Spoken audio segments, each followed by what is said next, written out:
Hi there, this is Josh from Literary Gladiators, and for the first time in quite some time, we are going to be doing a new foodie book tag.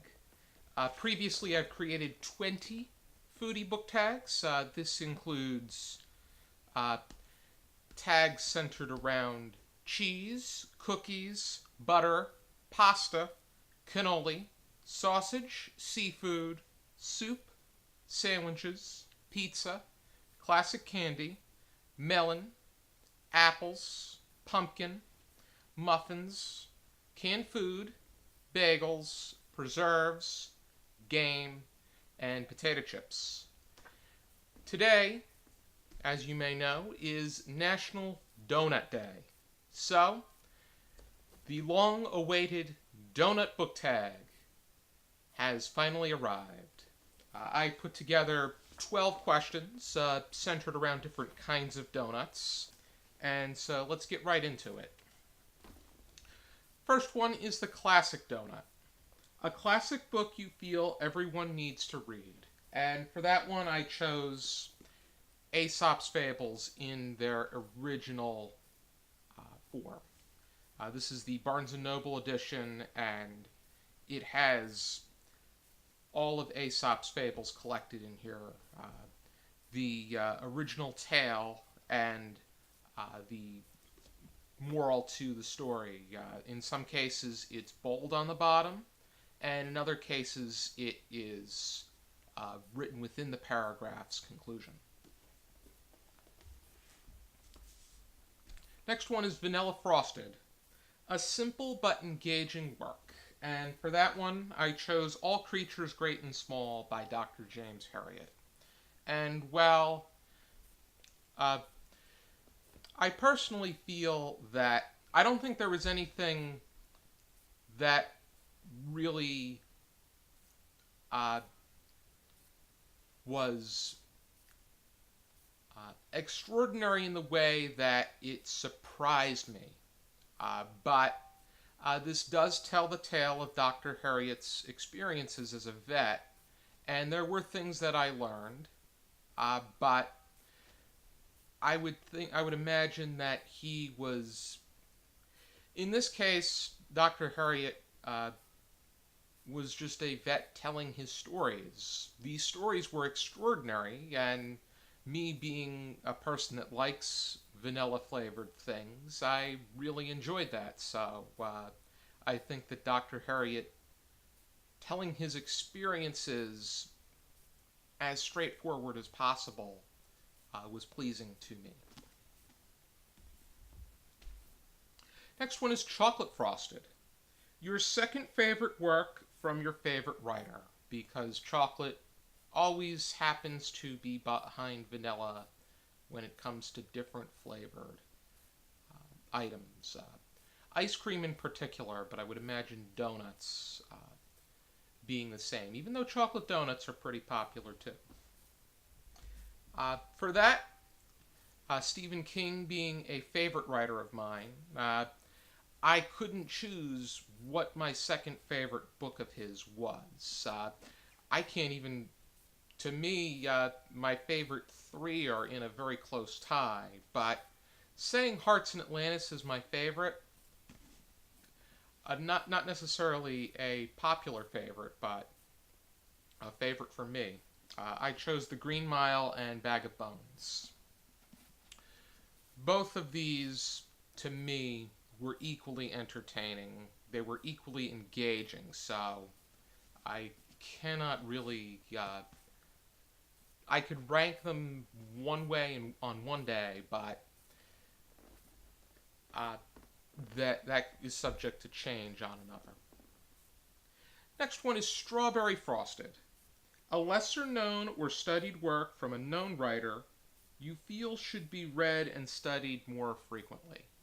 And that is very common when it comes to the curriculum. There's a particular poem by Robert Frost called Home Burial that is really raw and straightforward about parents mourning the death of a child and the relationship and interaction that takes place between the two of them. It really delves into things, and I think that it really needs to be uh, explored and examined so much more. The way that The Road Not Taken has been explored, examined, and assumed on so many different occasions. That's usually the go-to poem on high school curriculums when it comes to Robert Frost, and I would think in general, when it almost seems like Robert Frost, after taking a critical approaches to literature class, we pretty much learn what inspired Robert Frost's The Road Not Taken. But that was our pilot episode, and I think it served well as a pilot for Literary Gladiators.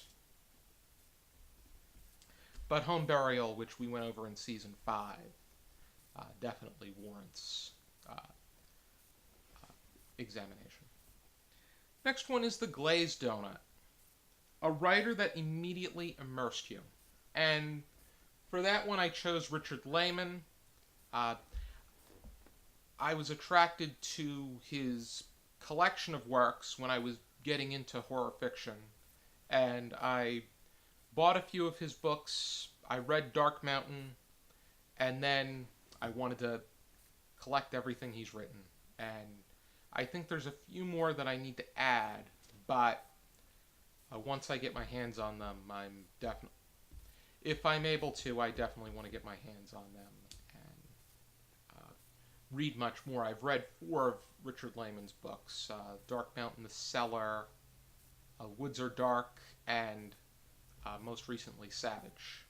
Next one is the Jelly Donut, a work that contained more than you expected, whether it be more of the powder or more of the jelly. I chose the complete book of U.S. presidents, originally written by William A. DiGregorio. This is the 8th edition with updates by Sandra Lee Stewart. But the complete book of U.S. presidents provides you with as much information as you may need about any given president.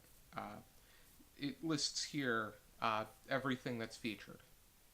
Name, physical description, personality, ancestors, father, mother, siblings, collateral relatives, children, subsequent descendants, birth, childhood, education, religion, recreation, early romance, marriages, extramarital affairs, postmarital affairs, military service, career before the presidency, jobs, offices held, party nomination for president, opponents, campaign and the issues, election as president, popular vote, electoral vote, states carried, inaugural address, vice president or vice presidents, administration cabinet, significant programs and events, and by cabinet, every single person that has served within their cabinet.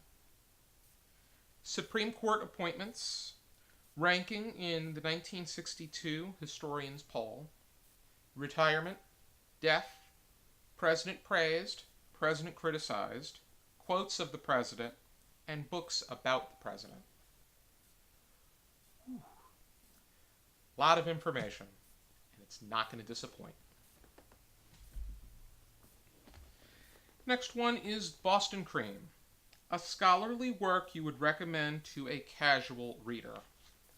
And this was a bit of a challenge, because to me it seemed like there was a great divide between what was something that would be studied in a classroom and what things that would be studied in a classroom could be enjoyed as non-required reading. And I chose Demian by Hermann Hesse because I felt that this was an enlightening experience that really gave me that sense of epiphany as a reader and as a person and as a thinker. I really think that this was something that I really wanted to. I immersed myself in it as best as possible. I didn't rush through it. I wanted to take it bits at a time. Uh, and I think that people are really going to read this and think beyond the text. Next one is the Cruller, a work that makes you think of France. And for that one, I chose The Necklace by Guy de Maupassant. And while some may read The Necklace and first thing that comes to mind after reading it is the SpongeBob episode where SpongeBob and Patrick have to paint Mr. Krabs' house. But I was first introduced to this story in freshman year of high school, and I immediately got the idea of... I immediately got that feeling of being in in 19th century France, and that environment that that makes me think of France upon mention. Next one is Powdered Sugar Donut, a work that left you with evident emotions. And for that one, I chose The Curious Incident of the Dog in the Nighttime. And these evident emotions were of frustration, aggravation, the idea that Christopher John Francis Boone was a stereotype that really provided a poor and in some ways inaccurate representation of people that have Asperger's, because, well, we pretty much get the gist that he has a form of high-functioning autism. It was pretty much stated that he had Asperger's syndrome, and I just, between that and everything that happened within the story, it just left me very angry.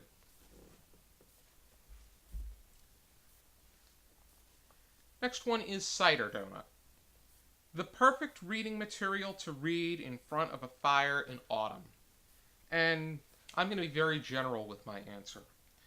When I want to just curl up in a warm area and read something that I want to read, any non-required reading of my choosing pleases me enough. Even if it's not for any... Usually during the fall, we're not necessarily getting ready for discussions for our channel. And in between seasons, I like to take the opportunity to read what I want to read. Next one is the Donut Hole, or as they are called at Dunkin' Donuts, Munchkins. A collection of short, accessible works or sections that you enjoyed. And for me, I enjoy reading books of facts.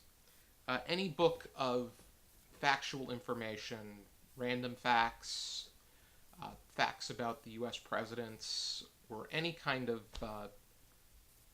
facts of interest.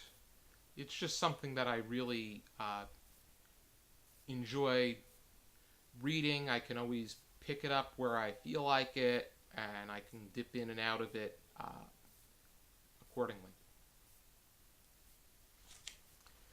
The next one is Raspberry Frosted Donuts, a book you would recommend to Homer Simpson, because the raspberry frosted donut is his favorite.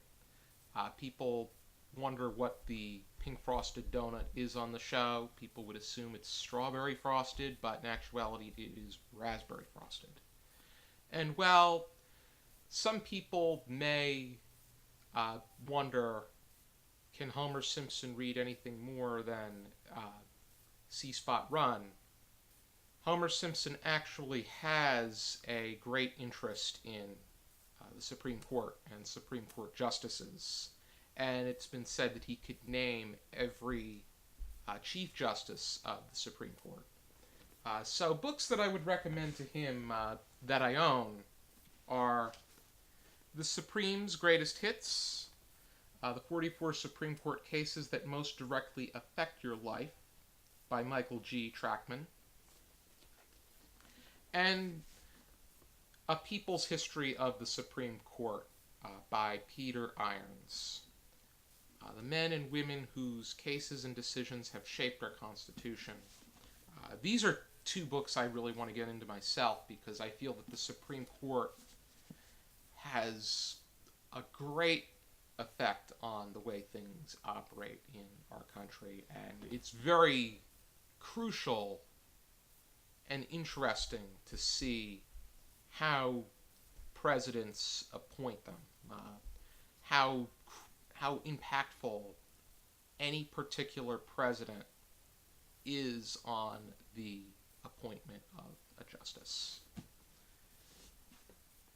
Next question is, what is your favorite kind of donut?